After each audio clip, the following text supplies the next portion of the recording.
Welcome to Neurodivergent Pulse, where we explore the often misunderstood world of neurodivergence with experts, parents, teachers, and therapists.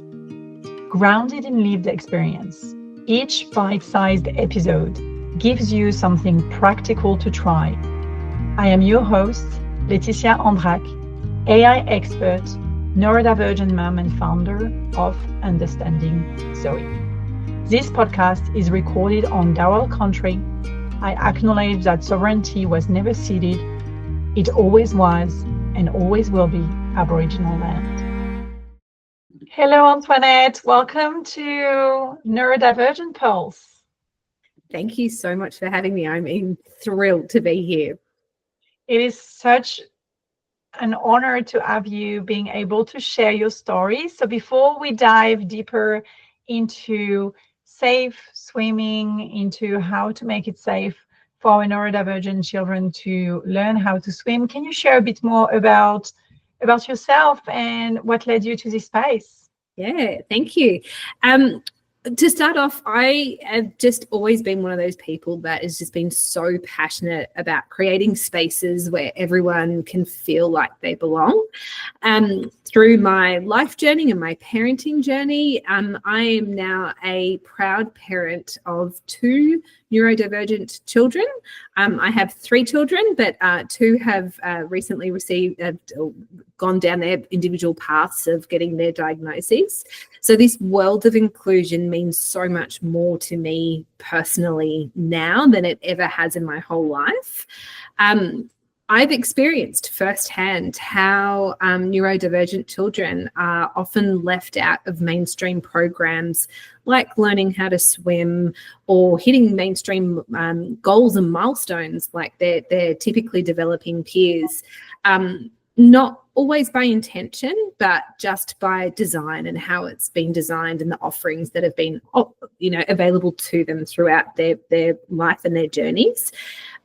So when this role at Autism Swim came about for being a general manager, it just had my name all over it.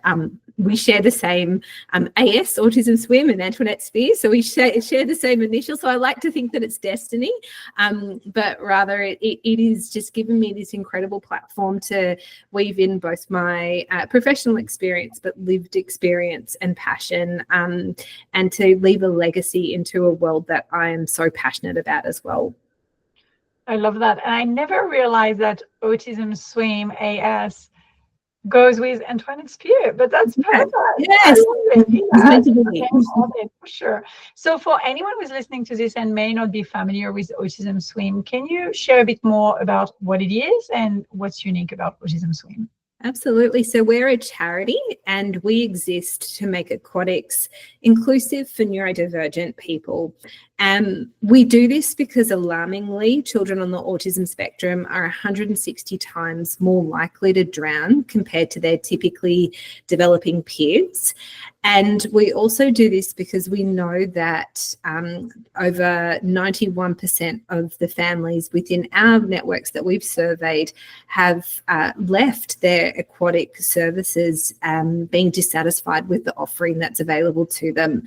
So in order to address this, Autism Swim provides the skills, knowledge and resources to aquatic providers.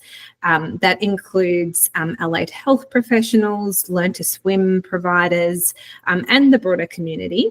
And we do this through our neurodiversity and aquatic certification. This gives these providers the knowledge and the ability to take actionable change within their communities.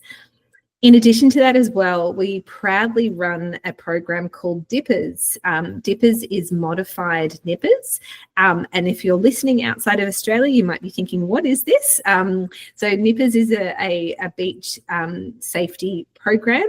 The Autism Swim flair or unique part about it is that DIPPers meets participants where they're at. It's a small group offering where clinicians, so usually an occupational therapist or behaviour support practitioner, leads that group it's not just about swimming skills. For us, this the Dippers program and our all of our professional development is about taking actionable change to create safety, but also confidence. We also would love a world where aquatics and water is a place not to fear or not to feel excluded from, but rather a place to belong. So it's about opening up different parts of our community and not only keeping our neurodivergent community safe, but also welcomed and included. I love that. Oh my gosh, you've answered some of my follow-on question with that one, but that's so essential, everything you mentioned there, and how something that I loved is when you said that aquatic and water is a place where everyone should feel included rather than excluded. And I just love that, because it is really a place where our neurodivergent children love to be, yet they're not very often feeling welcome. So can you share with us what is different between a swimming lesson that may not be adapted for a neurodivergent child and a swimming lesson that may be adapted and may be affirming and will support them? Because I'm definitely one of those parents who tried nippers, didn't work out. Unfortunately, Deeper is not where I live now, but that's how I discovered about Autism Swim, through Deeper. A friend of mine sharing about Deeper being in Bondi. I was like, we moved away now. We're not in Bondi anymore. Or Bronte, I forgot which beaches it was. I forgot it was Bondi or Bronte. But yeah, that's how I discovered about you. And also, I'm one of those parents who had my children going to swimming lessons, but the fact of waiting while the other child is going, like so much sensory overload, so many things happening. So can you share with us some tips for any parents listening to this or any instructor listening to this? What are the differences? Yeah, absolutely. I'd love to start off with maybe dispelling some myths or explaining about our current landscape and how it's currently, or swimming lessons, and particularly focusing on this skill of learning how to swim. So there's this misconception that that if there is a neurodivergent child who has specific support requirements, they automatically should be accessing one-on-one or specialist provider services. That is absolutely a fact, and there is truth to that. However, we're here to dispel this myth that inclusion looks like one offering and one offering only. Inclusion can look like lots of things. So it can be in that one-to-one space, and there can be some really effective outcomes from having that one-to-one interaction. A really well-supported one-to-one experience might look like using visual aids, understanding the sensory profile of the swimmer, understanding things like if a swimmer is sensory seeking or sensory avoiding, and strategies to help support that swimmer effectively in that environment. So that's what a one-on-one looks like. Another option could be looking at running or participating in a class that's parallel to a mainstream offering. So it might look like being in the same pool as in a mainstream centre, but it might look like a neurodivergent swimmer swimming in a lane that's next to or alongside, and so there's that parallel participation there. And then a third offering might look like having a learn to swim class or small group that might have additional supports in it. So it might have an additional instructor. It might have additional frameworks that benefit the entire group, but do meet the needs of that neurodivergent person. So I think going back to, dispelling the myths that exist out there, if there was more offerings in our community that tailored to each of those three examples, it opens up the door.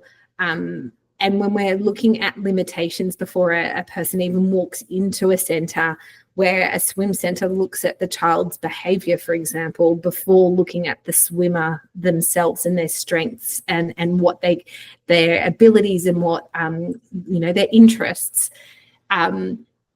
It automatically excludes. And again, it's coming back to this notion of how spaces aren't intentionally excluding, rather they exclude by design. So going back to that framework of thinking of how can we be inclusive as possible.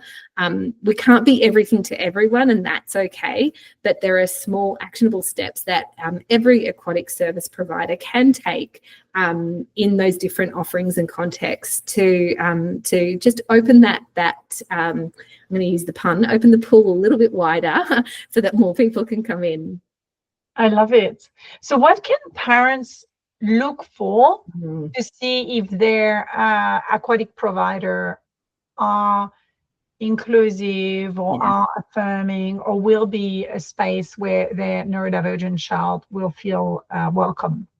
I love this question because before joining Autism Swim, I didn't know what to look for. I just went off, the good vibes. Are they giving a good vibe only? And that's absolutely that. There has to be that gut feeling or that instinct. I think don't discount that.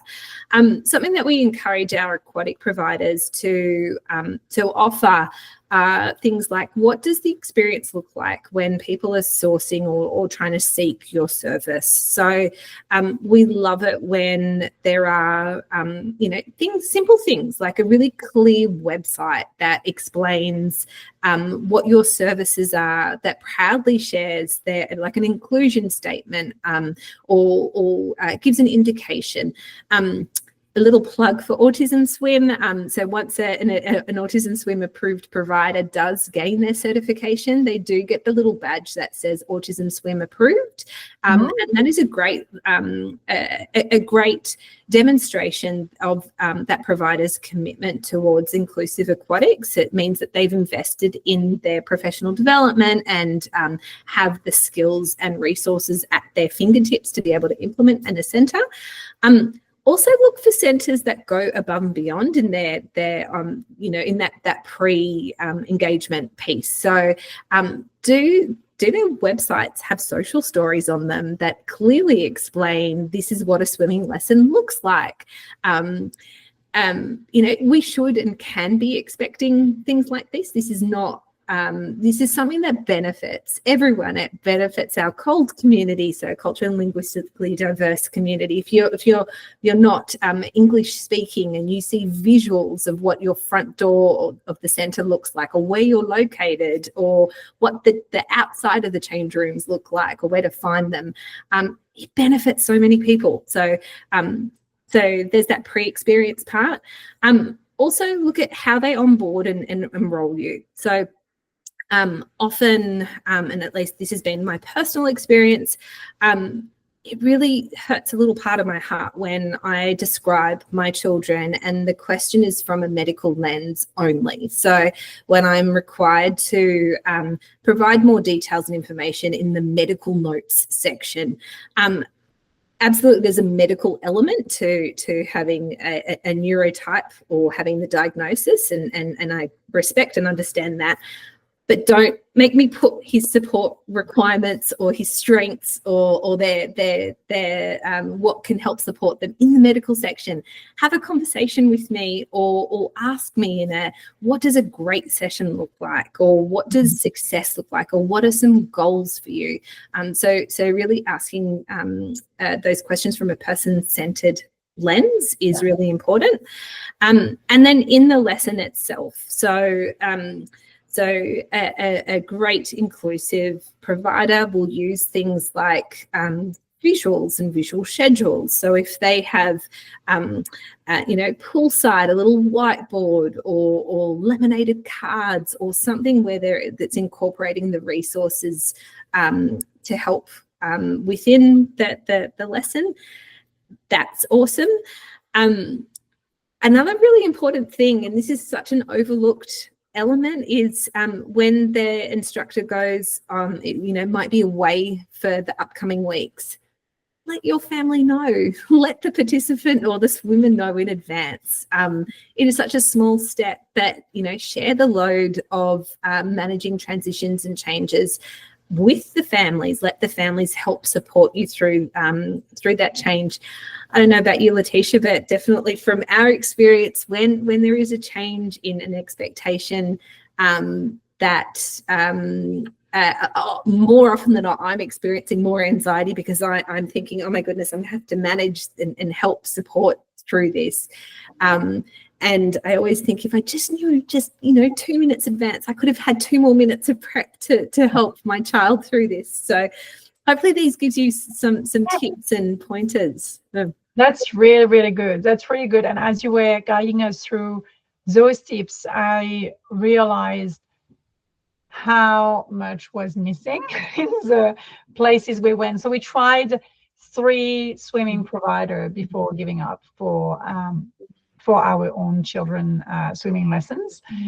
So we ended up teaching them ourselves, and then they go on with their school to do the swimming lessons. And so it's kind of something else then, because how do you make sure that in school the swimming lessons that they take are inclusive? And that's another layer which we can talk about it, but it's something that is really important. Something that I wanted to ask you before I move to the last part of my question, which you mentioned the hard data around drowning. So of course that's a big data point, and we want to encourage children who are neurodivergent to learn how to swim, especially those who are really attracted by the water, which is the case of my children. What can you share with our listeners other benefits that you see for children who learn how to swim in an inclusive and affirming place? Yeah, absolutely. So I think getting back into the why, and the statistics as well. One of them that I didn't mention is their propensity to wander. So over 50% of children on the autism spectrum do have a propensity to wander, and it's often towards bodies of water. And when we're looking at bodies of water, it's often to either that sensory seeking or sensory avoiding. So there are situational elements that come into play. So if we're thinking about things like, escaping a loud noise or escaping an uncomfortable feeling, and with that feeling, being drawn to areas that may not be safe. So things like backyard pools, or even in situations like flooding, which can lead to drowning. So in addition to that, some children on the autism spectrum also have a lack of perception around danger and danger awareness as well. So the same way that that meeting an immediate need to feel safe and calm, it might also lead them into dangerous places and situations. So in terms of, coming back to why it's important to have these life skills is obviously that safety element. But equally, there's a sort of another sort of social element to this that, which brings me back to my very first point, talking about unlocking these new spaces and places to be and to belong. The water shouldn't be treated as an environment as something that is so dangerous that we can't, you need to be supervised 100% of the time and wrapped up in cotton wool. We need to have that dignity and risk taking as well, and being able to enjoy every part of our community. There is additional benefits as well when we're looking at, particularly our Australian way of life. It is centred. We're a warm country for most of the time, if we're not in the middle of winter. We spend our time outdoors as a culture, as a society, and open bodies of water being an island means that we and a lot of our populations live near coastlines or have access to rivers and open bodies of water. So there are just so many layers to this, and having that access to learning how to not only stay safe but also participate fully in these places is so important. Yeah, that's beautiful. I love everything you said. It is. I could listen to you for hours, but we committed for this podcast to be bite-sized. And I know it's a challenge for us, but bite-sized, 20 to 30 minutes. So before I move to the last question, what, if you had like one message for policymakers, charities, association, governments on this topic, what would it be? Oh, my one message would be that the leading cause of death for autistic or children on the autism spectrum under the age of 14 is drowning. Yet we have got absolutely zero clarity around what support in aquatic environments could and should look like from a policy perspective and from a framework perspective. It's very grey, this area, how it's currently funded and supported through our systems like NDIS and our education system. I would love there to be some national consistency around what is it that we think is an acceptable level of education that should be provided, or that we should work towards achieving. And I get really angry when we hear a lot of pushback from NDIS or support agencies or frameworks like the NDIS saying that this is parental responsibility. It's your job as a parent to teach swimming. I get so frustrated because, yes, it's my job to do that, but it's also my job to make sure that my child is thriving in an environment. And if environments aren't built for them in mind, then we're at a stalemate here. So I'd love for that statistic to be taken seriously. Yeah, it's a huge statistic. Thank you so much, Antoinette. Before I let you go, I would love to know what personally, apart from the name of Autism Swim AS and Antoinette Spear, what personally drove you on the mission to do that work? Yeah, we're on this earth for a short time and a good time. So let's leave an impact and let's leave a legacy and leave it in a place that is better than how you found it. And so for me, that inclusion is just so important. I have vivid childhood memories of needing to play with every doll because I was worried that my dolls would feel left out if they weren't all played with in the same equal way. So I think that's part of my nature is around that empathy, but also that adaptability and ensuring that that everyone experiences things and has can be understood just as much. So that is that innate pull and mission there, but equally as well. Growing up on Australia's coastline, I grew up on the Northern Beaches. I still live on the Northern Beaches. That the water is such an important part, and it's such a privilege to have access to. And so that access piece is really important to me as well. I love it. So I'm just going to close this podcast with one question, which I didn't share with you prior, which is, what is your children's favorite fidget? So my 10-year-old son has got this this zipper that he wears on his wrist or next to his watch, because he needs a watch to make sure what time we need to stay on time and on task. And so it's a zipper, and this is terrible for podcasts because you can't see the visual of me zipping and unzipping. So imagine like a bracelet, and it zips it up and around. And I love it because it's something that he can take with him. I don't have to remember it. He He's got it. It's on his person at all times. So it's great. And it doesn't make a noise, or it's not it's something that he can quietly and discreetly use at any time. But I also love it too because it's his favorite color, and I think it's pretty cool. I love that. Thank you, Antoinette. Thank you for joining the podcast today. For anyone who is listening to this and is curious to know more about Autism Swim or connect with you, how can they do that? Absolutely. autismswim.com.au is our website. Also follow us on Instagram. So it's on autism_swim, as well as Facebook. Please reach out. Send me a DM, send me an email, admin@autismswim.com.au. I love talking to people. So yeah, come at me. And that's how I reached out the first time to you, Antoinette. So she definitely replied to those messages. So thank you so much for coming on the podcast today. Thank you so much for having me. Quick check pulse from Zoe. Zoe, how did you learn how to swim? I started swimming in my mum's belly. Okay, Zoe, next question then. Do you remember your first swimming lessons? Oh, yes. I didn't like it because the teachers were mean to me.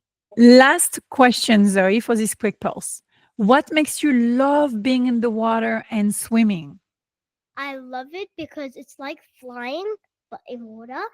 And when you come out of the water, it feels like if you're flying right up. Wow. I love this. Thank you, Zoe, for joining for this quick pulse. That's a wrap for Neurodivergent Pulse. If this helped, follow the show and leave us a quick review on your favorite platform. You can even share this episode with someone who needs it. You can learn more about our platform at understandingzoe.com. Thanks for listening.